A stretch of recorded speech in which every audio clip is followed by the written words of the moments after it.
Friends ఈ వీడియోని చూసే ముందు ఈ వీడియోని మాత్రం తప్పకుండా లైక్ చేయండి, అలాగే మన ఛానల్ని సబ్స్క్రైబ్ చేసుకోండి, పక్కన ఉన్న బెల్ ఐకాన్ మీద క్లిక్ చేయండి, మీకు ఆల్ నోటిఫికేషన్స్ వస్తాయి. తర్వాత కామెంట్ సెక్షన్లో మాత్రం దిస్ వీడియో ఈజ్ అమేజింగ్ అని టైప్ చేయండి. మీరు చూస్తున్నారు SPN education YouTube channel. So ఇవాళ ఈ వీడియోలో ప్రధానమైన టాపిక్ మెయిన్ చర్చ తెలంగాణ గృహజ్యోతి స్కీమ్ గురించి. ఓకే, అయితే గృహజ్యోతి స్కీమ్ కింద ఎటువంటి డాక్యుమెంట్స్ సబ్మిట్ చేయాలి? ఇప్పటికే ప్రజాపాలన అంతర్భాగంగా అన్ని రకాల డాక్యుమెంట్స్ ఇచ్చారు.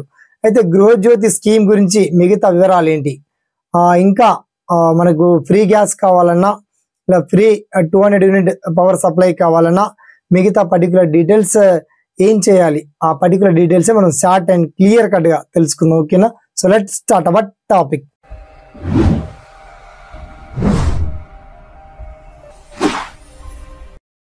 తెలంగాణ ప్రజాపాలన దరఖాస్తులో అంతర్భాగంగా ఈ గృహజ్యోతి అనేటువంటి స్కీమ్ కూడా ఒకటి.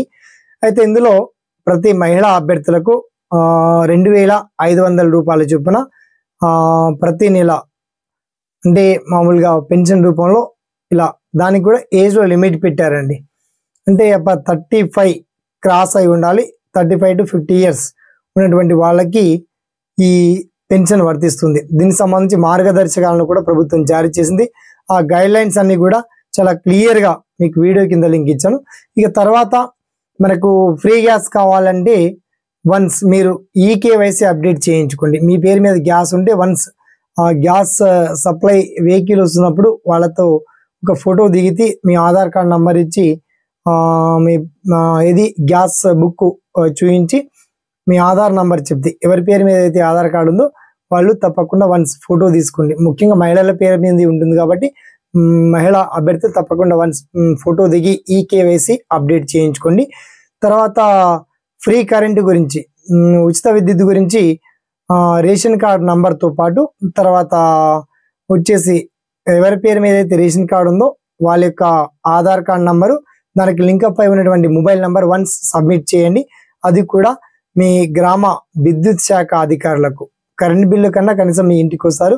మొత్తానికి ఈ గృహజ్యోతి స్కీమ్ కింద చాలా రకాల పథకాలన్నీ కూడా ఈ నెలలోనే యుద్ధ ప్రాతిపదికన జడ్ స్పీడ్ లో ప్రభుత్వం అప్డేట్ చేస్తూ ఈ నెల చివరి వారం కల్లా అన్ని స్కీమ్లకు, అంటే ఎన్ని స్కీమ్లు వీలైతే అంత తొందరగా ఇంప్లిమెంట్ చేసి అంత తొందరగా గ్యాస్ సిలిండర్ సప్లై ఫ్రీ కావచ్చు 500 రూపీస్కి, తర్వాత 200 యూనిట్ పవర్ సప్లై కావచ్చు, తర్వాత ప్రతి మహిళా అభ్యర్థులకి 2500 రూపీస్ నగదు జమ, ఇవన్నీ ప్రాసెస్ ప్రభుత్వం చేపడుతుంది. కాబట్టి ఈ చిన్న చిన్న డాక్యుమెంట్స్ ఇంకా ఎవరైనా మీ విద్యుత్ శాఖ అధికారులు ఎవరైనా అడిగితే అండ్ గ్యాస్ సంబంధించి ఈకేవైసీ అప్డేట్ కాని పక్షంలో అది కూడా అప్డేట్ చేయించుకోండి.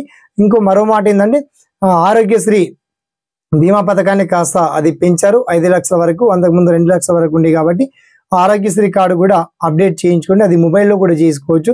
మరి ఎలా చేసుకోవాలి సార్, ఏంటిది? ఈ గృహజ్యోతి స్కీమ్ గురించి చాలా రకాల మీకు డౌట్స్ ఉన్నాయి. ఆ పర్టికులర్ డీటెయిల్స్ అని మీకు చాలా క్లియర్ అండ్ వెల్కట్ గా వీడియో కింద లింక్ మాత్రం అప్డేట్ ఇచ్చానండి. ఓకేనా? సదా మీ సేవలో ఈ SPN education YouTube channel. Thanks for watching. జై